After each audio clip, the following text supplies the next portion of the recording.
स्वरा, तुम्हें आंवले का अचार बहुत पसंद है ना, इसलिए खास तुम्हारे लिए मैंने ये अचार बनाया है। वैसे भी गर्भ अवस्था में खट्टी चीजें खाने का ज्यादा मन करता है। मैंने कल तुम्हें फोन पर अपनी माँ से कहते सुना था कि तुम्हें कुछ खट्टा खाने का मन कर रहा है। अभी शीत ऋतु चल रही है तो सोचा आंवले का अचार खाना सेहतमंद रहेगा, तेरे और बच्चे दोनों के लिए। गर्मी का मौसम होता तो आम का अचार बना देती। समता जी रसोई में काम करते हुए अपनी ही धुन में अपनी बहू स्वरा से लगातार बोले जा रही थी। बहू से कोई प्रतिक्रिया ना पाकर जब वो पीछे मुड़ी तो उन्होंने देखा स्वरा अपने कमरे में जा चुकी थी। उनकी बहू स्वरा दूसरी बार प्रेग्नेंट थी। पहले स्वरा को एक बेटा है। जब से समता जी ने दादी बनने की खबर सुनी थी तब से वे स्वरा का खास ध्यान रखने लगी थी। मगर स्वरा का स्वभाव समता जी के लिए पहले जैसा ही था। उसे सास समता जी पहले से ही नहीं पसंद थी। यही वजह थी कि स्वरा हमेशा अपने कमरे में ही ज्यादा रहती। सास से बात करना उसकी समझ से परे था।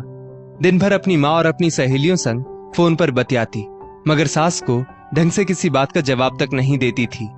समता जी सीधी सादी युवती थी, इसलिए स्वरा बहुत बार उन्हें ऐसे शब्द कह देती जो समता जी के दिल को छलनी कर जाते। मगर फिर भी वो बहू के लिए सब कुछ निस्वार्थ भावना से करती। समता जी ने कभी अपने बेटे सुकेत और बहू स्वरा में कोई फर्क नहीं किया था। समता जी के पति आलोक जी जब जिंदा थे तब की बात ही कुछ और थी। आलोक जी का घर में बहुत बोलबाला था। बेटा सुकेत और बहू स्वरा सभी आलोक जी का बहुत सम्मान करते थे। आलोक जी के रहते समता जी का भी खूब मान सम्मान था। मगर आलोक जी के निधन के बाद स्वरा ने घर में अपनी मनमानी शुरू कर दी। समता जी की अब उम्र भी हो चली थी, इसलिए स्वरा को समता जी गंवार नजर आने लगी थी। आलोक जी के निधन के बाद समता जी का समय कटना मुश्किल हो गया था, जिस वजह से उन्होंने घर में औरतों के सलवार कमीज, ब्लाउज, प्लाजो इत्यादि सिलने का काम शुरू कर दिया था। उस पर भी स्वरा ने उन्हें हजार बातें सुनाई थी और कहने लगी थी, मम्मी जी, आपका बेटा इतनी बड़ी मल्टीनेशनल कंपनी में काम करता है और आप यहाँ घर में औरतों के कपड़े सिलती हैं। आपको जरा सी भी हमारे स्टैंडर्ड की परवाह नहीं है। समता जी तब भी धीरे से बहू से कहती थी, बहू, कोई भी काम छोटा या बड़ा नहीं होता, काम तो काम होता है। समता जी अपने पोते आरव का भी खूब ध्यान रखती, मगर स्वरा कभी अपनी सास से खुश नहीं होती और ना कभी उनकी तारीफ करती। बल्कि स्वरा का मायका पास होने की वजह से वो आरव को ज्यादातर अपनी माँ के पास छोड़ देती और यही जताती कि उसकी माँ उसके बेटे का ज्यादा अच्छे तरीके से ध्यान रखती है। स्वरा की माँ माया की उम्र ज्यादा नहीं थी। मॉडर्न परिवेश अपनाने के कारण माया जी दिखने में स्वरा की बड़ी बहन जैसी लगती। वे ज्यादा पढ़ी लिखी भी थी, जिस वजह से अपना किताबी ज्ञान बांटती रहती।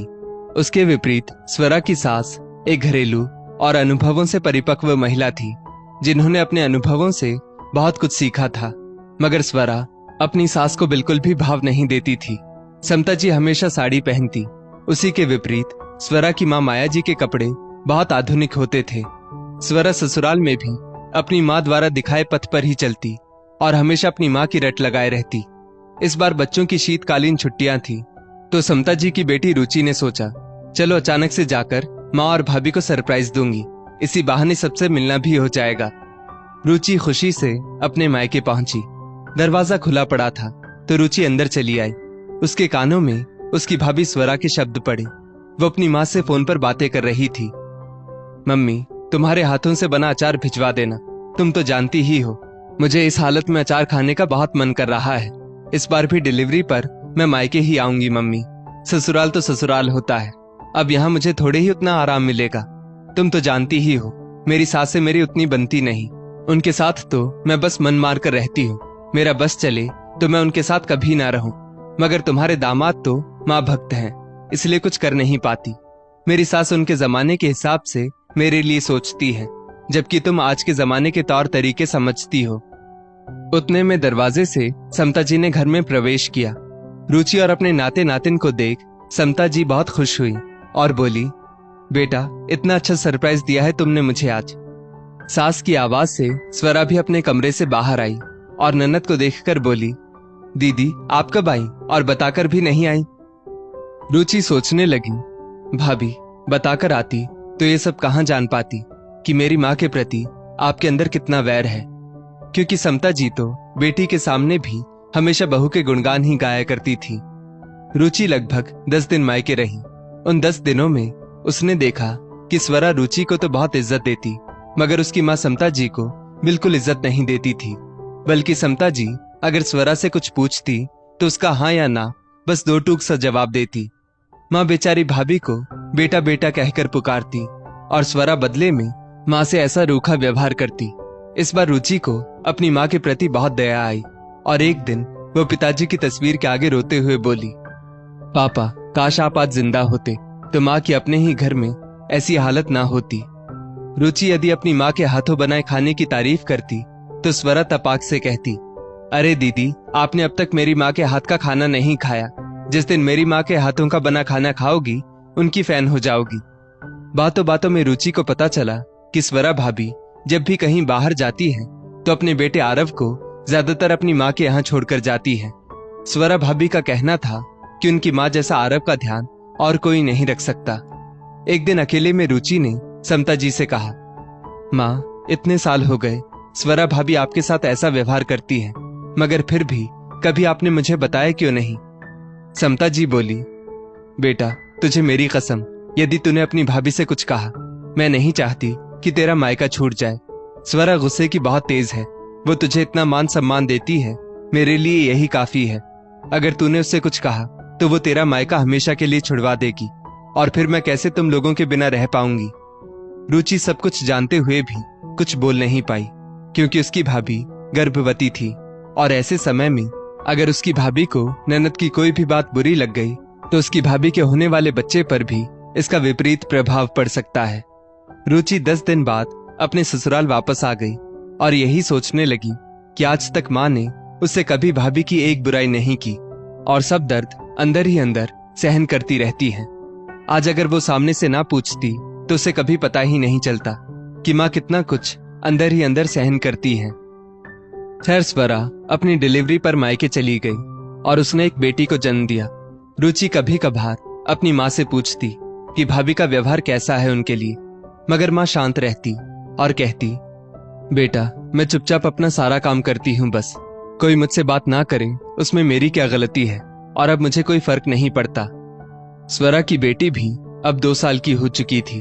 एक दिन रुचि ने अपनी माँ को फोन किया तो पता चला कि स्वरा भाभी, भैया और स्वरा की माँ सभी घूमने गए हुए हैं और स्वरा भाभी अपने दोनों बच्चों को यहाँ माँ के पास छोड़कर गई है ताकि बच्चे वहां घूमने में परेशान ना हो। रुचि को बहुत गुस्सा आया कि स्वरा भाभी उसकी माँ को यहाँ बच्चे संभालने के लिए छोड़कर अपनी माँ को साथ घुमाने ले गई है। रुचि का मन किया कि वो अपने भाई सुकेत को फोन करके बोले, मगर भाई भी तो अब धीरे धीरे भाभी की ही ज्यादा सुनने लगा था। स्वरा भाभी अब ज्यादातर उनके बच्चों को सास के पास छोड़कर अपनी माँ के साथ घूमने जाने लगी। रुचि ने महसूस किया कि उसकी माँ समता जी धीरे धीरे बहुत शांत होती जा रही है। वैसे भी समता जी को कम बोलने की आदत थी, मगर अब तो वो किसी से भी बात नहीं करती थी।